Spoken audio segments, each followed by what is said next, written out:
There is something that happened in the Strait of Hormuz on Thursday night this week that Iran is trying to hide.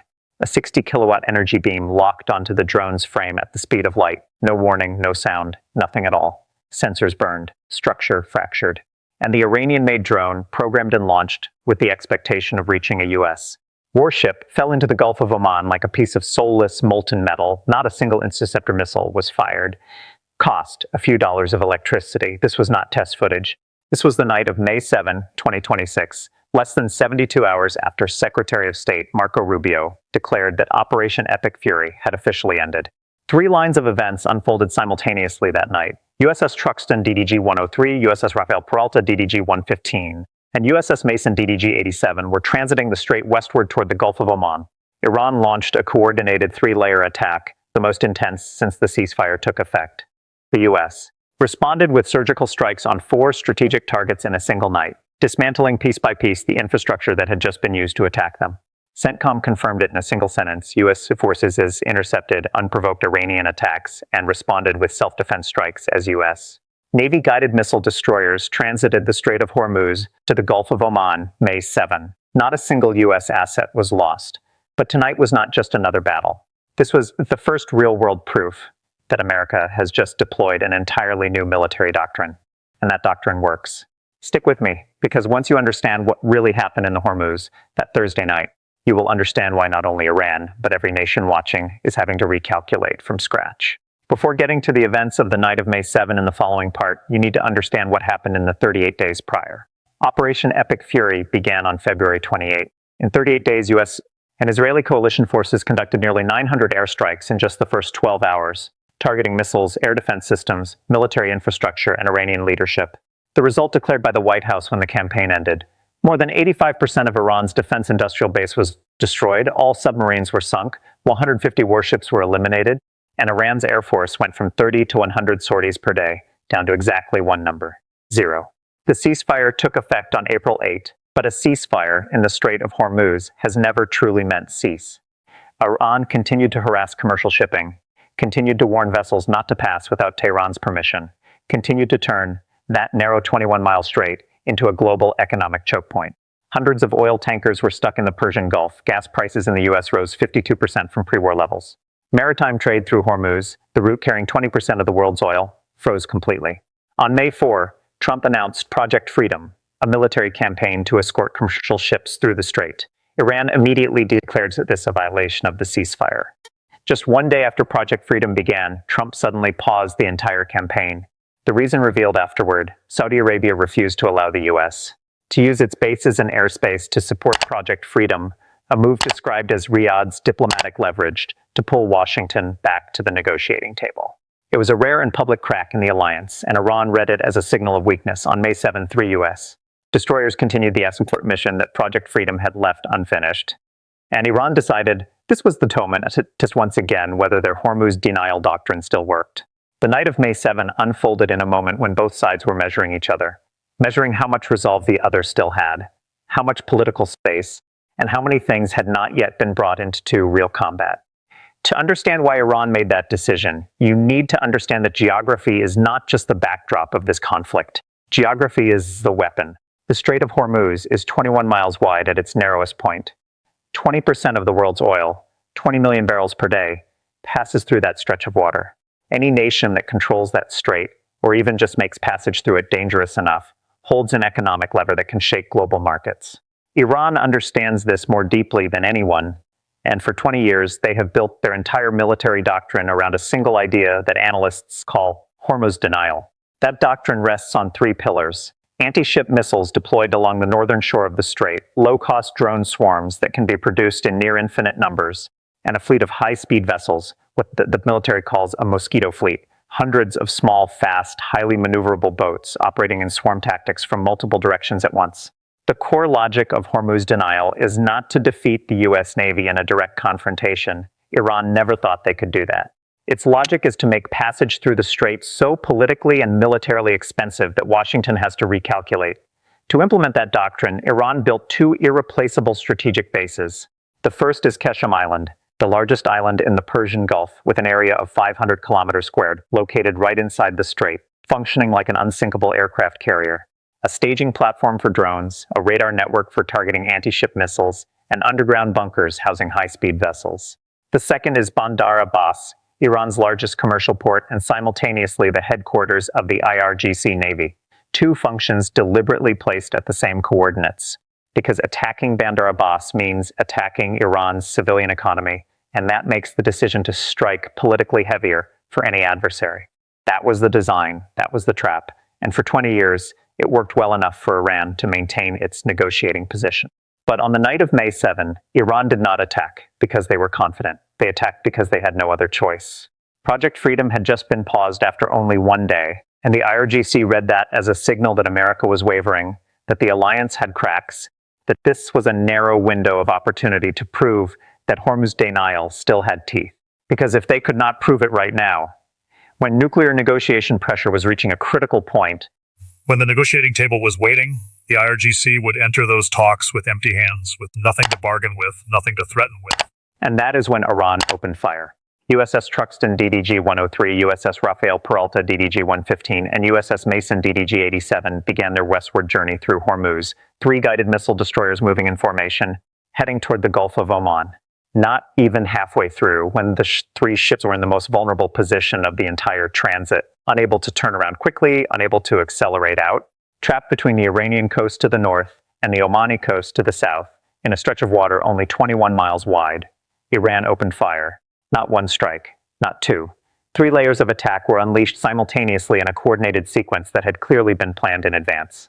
Layer 1, high-speed vessel fleets closing in from multiple directions at once. The multi-vector tactic that fighter pilots have studied for decades, designed not to hit warships directly but to disrupt tracking systems, forcing Aegis to constantly ask, which target is the most dangerous, which one needs to be handled first, and in the time Aegis is calculating that, is something slipping through. Layer 2, Shahed drone swarms launched from the northern shore and from Keshem Island, flying low to avoid radar, heading straight into the defensive perimeter of the 3 warships, and straight into what Iran had absolutely no idea was waiting for them there. Layer 3, ballistic missiles and cruise missiles launched from shore-based platforms, aimed directly at the hulls, designed to be the final threat the defense systems had to deal with after being stretched by the first 2 layers. The logic of this entire attack structure, what military analysts call a saturation attack, does not require every strike to succeed. It only needs to force the defense system to track and prioritize dozens of targets at once, creating a break in the decision chain, a brief moment where something slips through, hits the hull, and the entire political equation changes. This was not recklessness. This was a thoroughly studied theory, validated over decades of analysis, and on paper, it had perfect logic. But that theory was built on a core assumption that Iran did not know had been neutralized. Meanwhile, on state television, the Iranian military spokesperson appeared and called the entire event a violation of the ceasefire by the U.S. side, claiming Iranian forces had shot down 2 American aircraft and promising that retaliatory action would come. None of those statements were independently confirmed by any source outside Iran. This was not a mistake. This was deliberate information warfare. When the real-world result is a crushing defeat, you need a victory narrative for the domestic audience, and you need it immediately before satellite imagery and independent reports can tell the true story. But the narrative does not change reality, and the reality is that Iran failed because they entered that night's battle with the wrong map. The question is why they never had a chance to win. The answer lies in what Iran misjudged most seriously: Aegis. Aegis is an integrated defense architecture, and it is the difference between a gun and a fortress. The SPY-6 radar tracks hundreds of targets simultaneously, classifies threat levels in real time, and allocates intercept tasks to the appropriate weapon layers. SM-2 and SM-6 for long-range targets, CIWS phalanx for close-in targets that have penetrated the outer layers, and now, an entirely new layer that Iran did not factor into its calculations. But the key point about the architecture that Iran relied on when designing the saturation attack was not Aegis can be defeated, but Aegis has limits. Every traditional intercept system has a magazine, a finite number of missiles on each ship.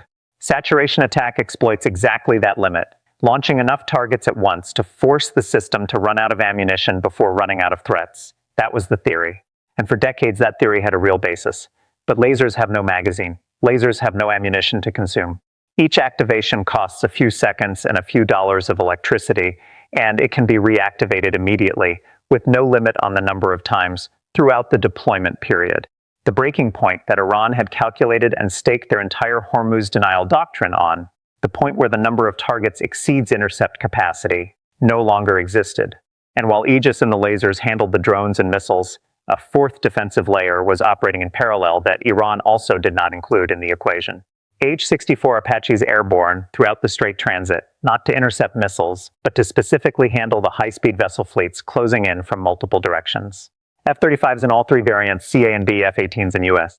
Air Force F-16s, confirmed present in the area, were also there, forming an air defense dome that anything Iran launched had to pass through before reaching anything else. Result: every missile was intercepted, every drone was neutralized, not a single Iranian projectile reached the hulls. USS Truxtun, USS Rafael Peralta, and USS Mason transited the Strait of Hormuz into the Gulf of Oman on schedule as if nothing had happened. To understand why those three ships passed through Hormuz without losses, you need to understand the two systems that the U.S. Navy had quietly deployed and that the night of May 7 was the first time they were used in actual combat.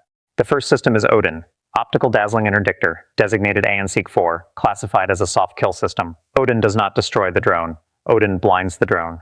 It directs a focused laser beam at the drone's electro-optical and infrared sensors, the ones the drone uses to see, to navigate, to find its target. When those sensors are burned out, the drone does not explode or fall immediately. It simply loses the ability to know where it is or where it is going, becoming a directionless flying object that either crashes on its own or becomes easy prey for any other system that wants to handle it. Odin had been confirmed deployed on Arleigh Burke-class destroyers throughout Operation Epic Fury. The second system is HideoutsThere, high-energy laser with integrated optical dazzler and surveillance, the Mk5 Mod 0 version, and this is a hard kill system. HideoutsThere does not blind, HideoutsThere destroys structure. 60 kilowatts of energy focused on a single point on the drone's frame, burning through metal in midair, invisible at the speed of light in a matter of seconds. USS Preble was the confirmed Helios-equipped ship operating in Hormuz waters, and Preble was not there for the first time with this weapon. Earlier in 2026, Preble had used Helios to destroy 4 drones in a live-fire test at sea, in real wave conditions and real salty air. A proof of concept designed to prove that the system worked not in a lab, but in a real deployment environment. The night of May 7 was the first time Helios was activated in actual combat, against an opponent that was genuinely trying to kill. And this is what Iran did not know. Their Shahed drone swarms were not intercepted from afar, not detected and handled before entering the defensive perimeter. They flew straight into the trap. Iran launched the swarm exactly according to the saturation attack plan, in numbers large enough to overwhelm the intercept capacity of a missile-based system with limited ammunition. They did not know that part of the intercept capacity that night did not use missiles, had no magazine, and could not be overwhelmed by quantity. Result: the swarm was wiped out without expending a single interceptor missile. Afterward, Trump posted on Truth Social, not just in text, but with video, footage of a U.S. destroyer firing a laser at an Iranian drone, the drone melting into molten metal and falling into the sea. Many read it as bragging. It was not bragging, it was a deliberate communications decision. Publicizing a weapon that had previously received little attention, sending a visual message that needed no translation and no interpretation to Tehran, Beijing, and Moscow all at once. This is what we have, this is what is working in real combat, and your drones will end up like this. The U.S. Navy commander then stated bluntly that directed energy weapons would become the first choice close-in defense for every ship in the fleet. And the reason given was not technological, but economic. Infinite magazine, no resupply, no inventory crises regardless of how long the deployment runs, no resupply needed. No limit on shots, no breaking point that an adversary could exploit with quantity. And this is the key point of the entire story that night. Not technology, but the economics of war. Iran spends hundreds of dollars on each Shahed drone. America spends a few dollars of electricity to shoot it down. Compare that to what is happening in Ukraine. Each Patriot missile used to intercept a Shahed drone costs more than $1 million. A serious economic paradox that the West has struggled with for years, because the attacker is spending thousands of times less than the defender for the same engagement. Lasers eliminate that paradox entirely. The cheap drone strategy, the asymmetric advantage that Iran, Russia, the Houthis, and Hezbollah have relied on as the foundation of their modern warfare doctrine, was completely reversed economically in one night, on a 21-mile-wide strait, by a few dollars of electricity. But lasers and Aegis only handled 2 of the 3 attack layers. The third layer, the high-speed vessel fleet closing in from multiple directions, was the mission of the AH-64 Apache, and this is the part that received the least attention in the entire battle that night. AH-64s were airborne throughout the 3 destroyers' transit of the strait, Not to intercept missiles, not to handle drones, but to do one exact thing: find and destroy every Iranian high-speed vessel trying to approach the formation. The weapons used were not long-range missile systems designed for large targets. The AH-64s that night used Hellfire missiles for medium-range targets, JDAMs for targets requiring higher precision, and especially the helmet-mounted chain gun, the machine gun mounted on the pilot's helmet, that swivels exactly with the operator's line of sight, allowing them to fire at a small, highly maneuvering boat at speed simply by looking at it. The lead boat was destroyed. The boat behind watched what happened to the one in front, then fled. But fleeing on the narrow sea within AH-64 operating range was not an escape. Those boats that did not flee in time were pursued and destroyed. Some Iranian boats did not flee, but instead tried to loop around the formation's flank, seeking a new angle of approach to attack the U.S. Warship hulls from a different direction, all were destroyed before they could close in. The reason the AH-64 was more effective than any jet aircraft in this mission was not firepower, but physics. Jets fly too fast to stay with a small boat that is constantly maneuvering at high speed on the sea surface. The H-64 flies slow enough to stay on top of it, low enough to observe the target clearly, and its chain gun has a firing rate suited to small targets in a way that anti-ship missiles, designed for large warships, cannot achieve. Final result: the Mosquito fleet, the last remaining strategy in Iran's arsenal after the missiles were intercepted and the drones were wiped out by lasers, was completely dismantled by a weapon that Iran had not factored into its attack equation. 3 layers, 3 complete failures, not a single layer reached the hulls. And while the AH-64s were handling the last of those vessels, an entirely different attack package had taken off from multiple different directions and was heading toward the Iranian coast. The first signal it was coming came from UAE airspace, where 5 KC-135 Stratotankers took off simultaneously. No one keeps 5 tankers airborne at once for a single strike. That was a signal any intelligence analyst could read immediately. Large attack package, multi-wave, requiring sustained refueling, flying many miles, and not ending after one pass over the target. The strike platform was not officially confirmed, but the profile of the operation pointed in one direction. F-35Cs from USS Abraham Lincoln operating offshore. F-35As from bases in the UAE, about 15 minutes flight to the Hormuz coast. F-35Bs from a Marine Expeditionary Unit with short takeoff and vertical landing capability, allowing launches from points the other F-35 variants could not use. 3 variants, multiple different launch points, 1 coordinated attack package, and all carrying the APG-81 AES radar, a system capable of simultaneously tracking targets and guiding weapons while remaining stealthy against Iran's air defense network, which had already been severely degraded after 38 days of Operation Pacific Fury. The 4 targets chosen that night were not a random list. They were the result of a very specific strategic calculation, precisely dismantling the exact infrastructure that had just been used to attack the 3 U.S. destroyers, and doing so in a way that Iran could not reconstitute to try again in the near future. The first target was Bandar Abbas, and to understand why this was the most notable of the 4 targets, you need to recall what was mentioned earlier. Iran had deliberately designed Bandar Abbas as a dual-use facility, their largest commercial port and IRGC Navy headquarters at the same coordinates, to make any attack politically heavier for any adversary. America still struck it, and that carried its own message, that this political design was no longer sufficient to protect the military infrastructure inside. The second target was Baman Pier on Keshem Island, the IRGC's main logistics pier on the unsinkable aircraft carrier. Keshem was Iran's only outpost inside the strait, a staging platform for drones and high-speed vessels, the hub for every Iranian operation they wanted to run in Hormuz. Losing Baman Pier meant losing the ability to resupply all forces stationed on the island. And an outpost without resupply is not an outpost, it is a burden. Iran no longer had an outpost inside the strait. The third target was Manab, the coordination center for the Mosquito fleet, the dispatch center for the entire high-speed vessel fleet that the H-64s had just torn apart on the sea surface a few hours earlier. Manab was the central nervous system of the multi-vector tactic, the place where coordination orders were issued, where boat teams received guidance on timing and approach directions. Destroying Manab cut off Iran's ability to reorganize and attempt that tactic again, even if they still had boats. The fourth target was Bandar Kamir, the control point for the eastern entrance to the strait, the checkpoint for ship traffic, entering and exiting the combat zone from the east. Losing Kamir meant losing Iran's ability to reinforce Hormuz through that gate, meaning any future Iranian attempt to escalate would have to go through fewer gates, under greater scrutiny, with fewer options. Looking at those four targets together, the economic military command brain, the outpost inside the strait, the high-speed vessel coordination nervous system, and the eastern reinforcement gate.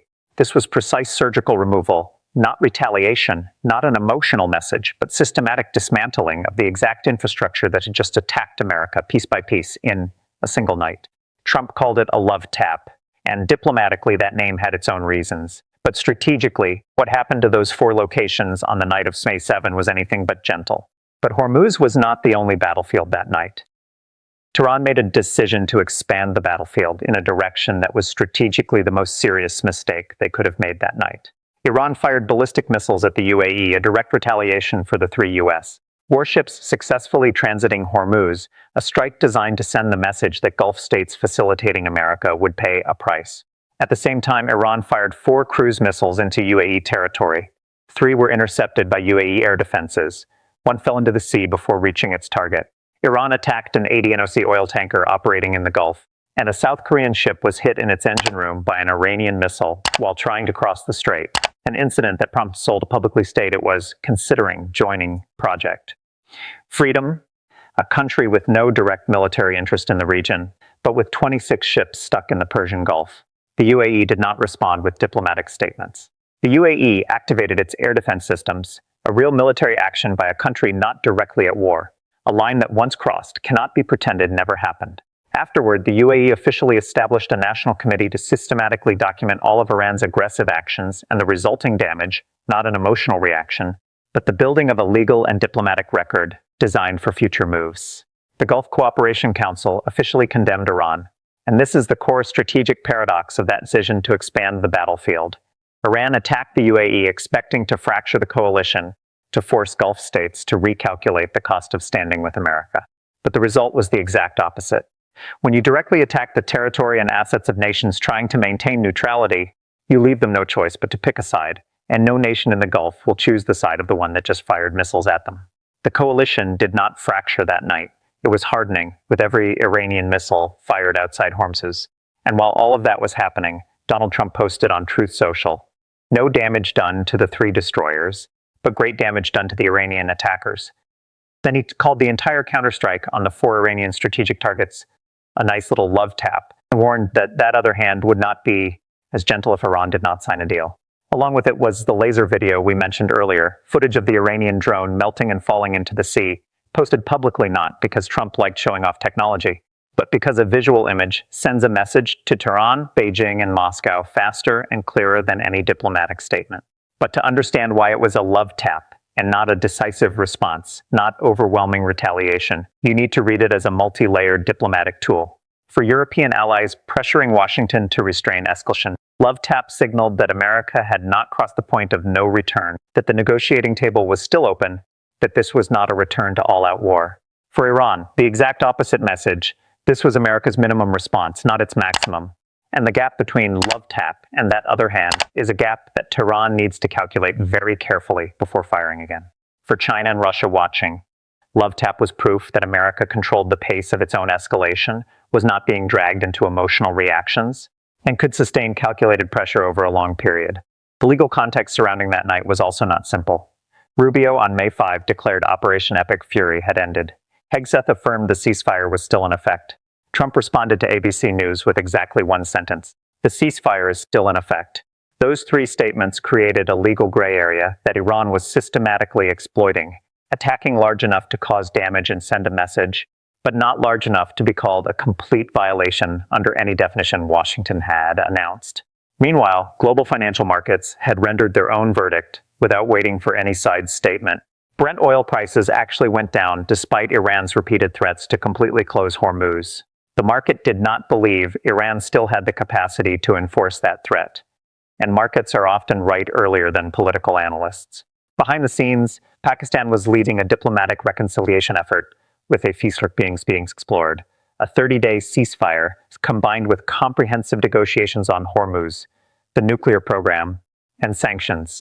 And Trump was preparing to visit China, a trip that no one in the meeting rooms in Tehran could ignore. Because Beijing is Tehran's ally, China's economy is directly exposed to a closed Hormuz, and a conversation between Washington and Beijing about Iran could change the entire conflict's calculus in directions the IRGC could not control. The question after the night of May 7 is what Iran has left. The picture of Tehran's remaining capabilities does not have much left to look at. Shahed drones stored in camouflaged coastal bunkers, some ballistic missiles remaining after more than 85% of the arsenal was destroyed, small submarines dispersed in the remaining ports, and the high-speed vessel fleet that was ravaged by AH-64s the night before but not completely wiped out. Realizing that their military tools were gradually losing effectiveness, Iran established the Persian Gulf Strait Authority, an agency requiring all vessels wanting to enter the strait to declare in advance the owner information, crew composition, and cargo. It was an administrative control tool designed to replace the military tool that was gradually losing its teeth, a way to maintain presence and power over Hormuz on paper when they no longer had enough capability to maintain it by force. But the core issue is not how many weapons Iran still has, but that every remaining type of weapon had just been tested in real combat conditions and failed completely. Drones met lasers. Missiles met Aegis. High-speed vessels met AH-64s. Not a single layer of the Hormuz denial doctrine passed the test on the night of May 7. And this is the point where pure military analysis is not enough to explain why Iran continues, because the IRGC is not making decisions based on military calculations. The IRGC has an institutional incentive completely different from Iran's civilian government. For the IRGC, stopping attacks is not simply admitting battlefield defeat. It is admitting defeat to the civilian government in the internal power struggle, losing the political position they have built for decades by positioning themselves as the only force willing to confront America. They are not trying to win in the Strait of Hormuz. They are trying to survive politically in the corridors of power in Tehran. And that is why the real war that will decide the outcome of all this may not take place on the water, but in some room in Tehran, between IRGC hardliners and those in Iran's civilian government who are looking at the remaining picture of capabilities and concluding that the negotiating table is the only exit left. The only variable no one outside Tehran can read is who will make the decision and whether the IRGC will allow that to happen. Now, let's step out of the Strait of Hormuz and look at the bigger picture, because what happened that night was not just a message for Tehran. The night of May 7 confirmed three things, and each of them has consequences that go far beyond any single conflict. For the first time in history, directed energy weapons were used in actual combat and performed effectively. Not a test, not an exercise. Real combat against an opponent that was genuinely trying to kill, in conditions where everything that could go wrong, and it worked. The consequences of that do not stop at Iran. It touches every actor on this planet relying on low-cost drone swarms as the foundation of their asymmetric warfare doctrine. The Houthis in Yemen, Hezbollah in Lebanon, proxy forces spread from Iraq to Syria, and further out, nations investing in drone swarm strategies as leverage against Western military power. All of them are sitting down tonight and recalculating from scratch, because the core assumption their doctrines were built on, that sheer numbers would overwhelm limited intercept capacity, has just been proven wrong in real combat conditions. The second, the Hormuz denial doctrine that Iran built over 20 years, investing billions of dollars, designing 3 carefully studied coordinated layers, has just been tested in real combat and failed completely in a single night.